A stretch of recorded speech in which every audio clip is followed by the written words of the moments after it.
நான் நம்புறேன், உங்களுக்கு தெரியாத நிறைய காரியத்தை ஆண்டவர் உங்களுக்கும் எனக்கும் கர்த்தர் வைத்திருக்கிறார்.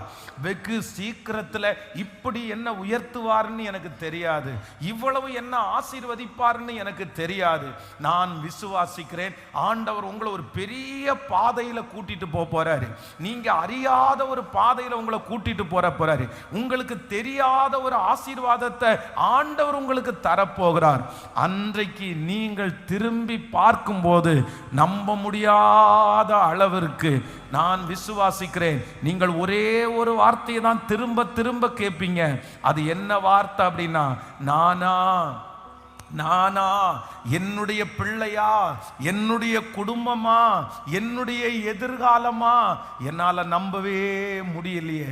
இன்றைக்கு ஒருவேளை இருக்கிற சூழ்நிலை வித்தியாசமானதா இருக்கலாம், இன்னைக்கு அதெல்லாம் பெற்றுக்கொள்வதற்கு சாத்தியமே இல்லாம இருக்கலாம். ஆனா கர்த்தர் இன்றைக்கு 75வது நாள் கிருபையா வாக்கு கொடுக்கிறார்.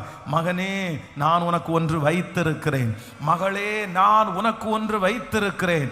அது உனக்கு தெரிந்த உயர்வு அல்ல, உனக்கு எட்டுகிற அளவிற்கு உயர்வு அல்ல.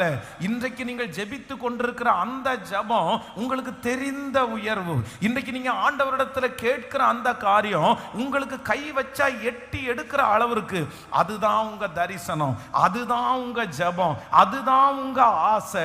ஆண்டவரே, நான் அறிஞ்ச இந்த ஆசீர்வாதத்தை எனக்கு மீட்டு தாங்க ஆண்டவரே, என் கைக்கு பக்கத்துல இருக்குது, அதை எனக்கு மீட்டு தாங்க ஆண்டவரேன்னு நீங்க நிறைய பேர் ஜெபிக்கிறீர்கள்.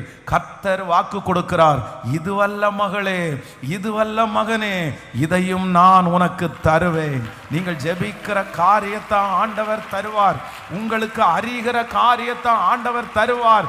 உங்களுக்கு தெரிந்த இந்த அற்புதம் உங்களுக்கு